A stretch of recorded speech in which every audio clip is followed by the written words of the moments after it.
Autobahn burner. Welcome back, I'm Tedward, and thanks to Boston Motorsports in Brighton, Massachusetts, I'm driving this Mercedes-AMG G63, yes, side pipes, hand-built 4-liter bi-turbo V8, and oh my goodness, the new looks. But we just gotta start it up. It's green, it's beautiful, and listen to this door. Oh, it's a tank. And you might say, the YouTuber, he lied. He says it was a 2020, but it doesn't have the dual LCDs. Why does he lie for the views? Well, let me start it up and I'll tell you a story. Oh, that's exhaust off. Turning her in a Sport Plus mode. So yes, the 2020s are supposed to have dual LCD screens. However, when this particular car was built, they ran out of that LCD screen. So they actually had to put in the old dashboard. So there is a credit on this. When you do buy this car, there's a credit on the window sticker. I'm actually pretty thrilled because now I get to stare at these really cool analog gauges. But let's look at the side pipes. We've got side pipes spitting out fury on both sides of this car. Oh, listen to this door.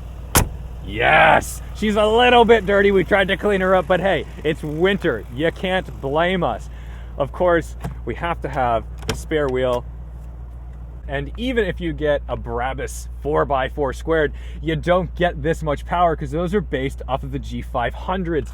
Oh, I love this thing. Hand-built 4-liter bi-turbo V8 by Pascal Kutz, thank you.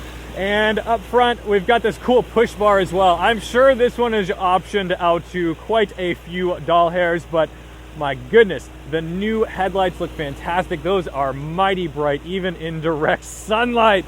Oh, all right, guys, it's cold. I want to go for a drive, and I want to make silly noises. And I'm telling you, you haven't heard nothing until you heard these door locks. Dude, like, I'm gonna peak my audio on the door locks. I could do that all day long. Is there a bigger status symbol than a G-Wagon? I honestly don't think so. Even an S-Class doesn't have the cachet that this thing does. Oh, all right, let's talk about tech a tiny, tiny bit. Inside on this steering wheel, we've got our little Manatino. I think that only works in Ferrari world, but we can change it from comfort to sport plus. That's probably where we're gonna be heading. And then over here, we have our exhaust and suspension modes. You can put it in cool mode or hot mode, red or blue, obviously. We're gonna stay in red mode. We want that to be loud for the theater.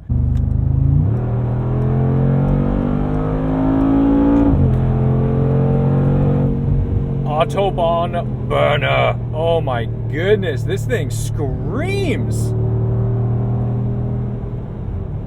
Sport Plus is no joke. All right, here's something you got to be aware of though.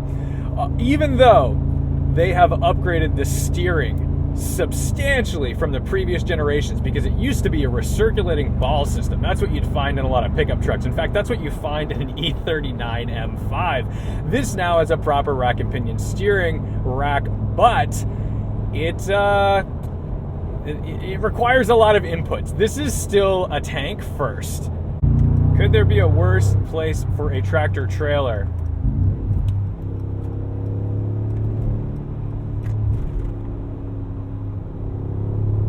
Sport Plus suspension mode is kind of blowing my mind right now.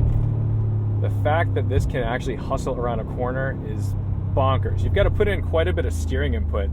It's not a short rack, so don't expect sports car steering when you get in there. There's still enough feel though. On the highway, road manners are fair, they're fine. It's still not gonna give you the luxury comfort of, say, a BMW X7 M50i. You're not gonna get that out of this. This is the body-on-frame off-road tank that just also happens to have nearly 600 horsepower and somehow has been engineered to handle a corner reasonably well. But you're never bringing this to a track, so don't expect that. But it will make you giggle with just a small press of the throttle. I mean, seriously, that was like very little throttle. Likes to hold those gears nice and long because, like, hey, what if you're gonna keep going? But You know, you could totally daily this. There's a bit of road noise for a couple reasons. One, you've got these big honking tires, and two, it's not aerodynamic. It's a square. I mean, it's a cube. It's a cube. We live in 3 dimensions, but this windshield is very steep. You have to deal with that. That's just part of the game. Oh, the front end lifts right off the ground. You got to be very conscious of weight transfer. Do a little brake check. Pretty impressive. Wow. Under braking, we have closed the sunroof thing. So, top tip, if you want to close this without touching it, just stand on the brakes. Now we know. You'll never have to worry if you have enough torque. You notice that this drives really easily. One of the things I notice most about the steering is the initial push is a little heavy, and I think that's probably because I'm in Sport Plus. Let's throw it into comfort mode. Yeah, it softens up just a little bit. Nice and easy with this guy. But on throttle, it really lifts that front end off the ground. And when you're really on it, the steering stiffens up. All right, let's do a little bit of a launch. No launch control, we're just gonna mat it.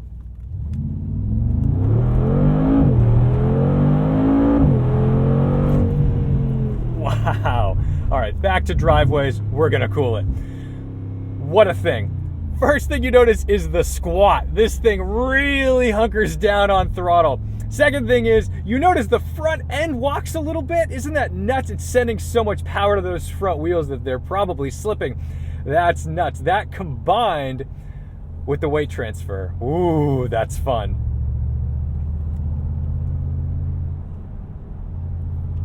It's not so wide that you can't place it either, which is nice. I mean, sometimes you get in these big SUVs, they feel very disconcerting because you don't want to hit the telephone pole. You don't want to clip a car, you know, on a narrow road, anything like that. This is actually really easy to drive. It's a square. And because you've got this great visibility out of a nice big windshield, all of the glass around you, it's quite lovely to drive.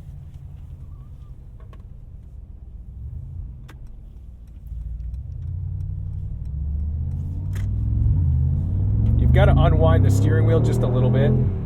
Yeah, wow, that's funny. You get on it and you know, it's not funny, it's obvious, but the steering stiffens up just a touch because now those front wheels have a new job to do, and it has nothing to do with steering you in the right direction. If you get a G-Wagon, you've got to get a cool color. I think that's like critical. You've got to get a cool color G-Wagon. A black or silver just will not do. You don't have to be flashy. You don't have to go lime green. You don't have to go orange. But I do think something with a little bit of flavor goes a long way. We have to launch it again. There's someone behind us. That's all right. We have a tunnel.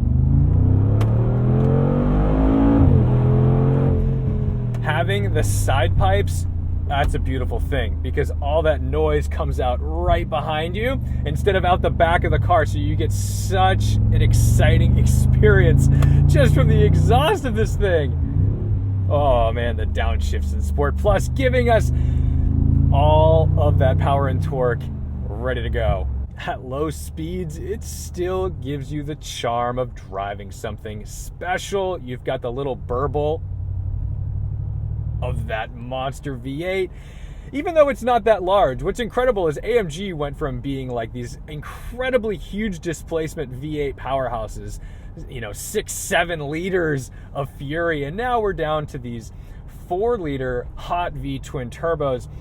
They do the job, and they do it really well. And if many years ago you asked me who would be making some of the best turbo V8s in the game, I don't know that I would have ever put AMG up there. But to be honest, their twin turbo V8s feel more natural than pretty much anyone else in the game. There's very little turbo lag because of the setup, and the modulation's perfect. They've tuned them in such a way that they just do everything you ask them to do. So, with that being said, let's go this way.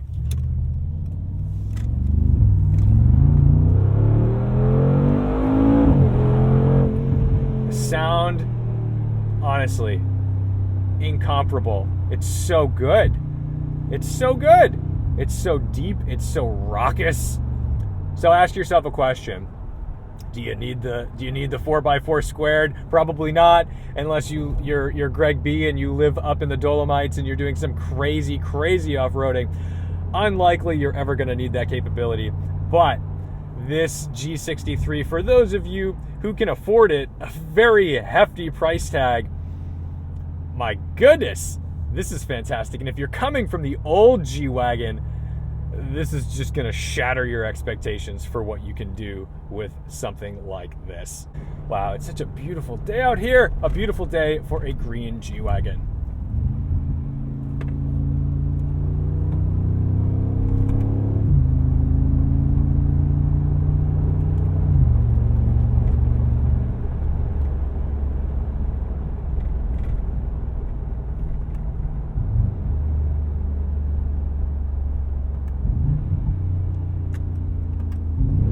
Absolutely no reason to be doing that, just for the fun of it.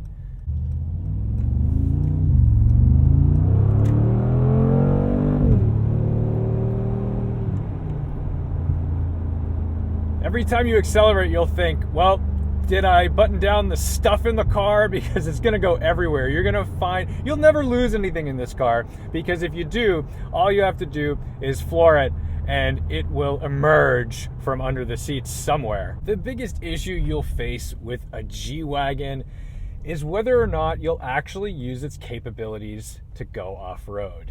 You've spent $200,000 on this incredible thing. Are you really gonna scratch up the paint, skidding around in the dirt? So that's a decision you have to make based on your personal finances and tolerance for carnage. But thank you to Boston Motorsports for loaning me this beautiful green Mercedes-AMG G63. Thank you guys so much for watching, liking, commenting, and subscribing. Don't forget to respect the drive and have a phenomenal new year. I'll see you in 2021.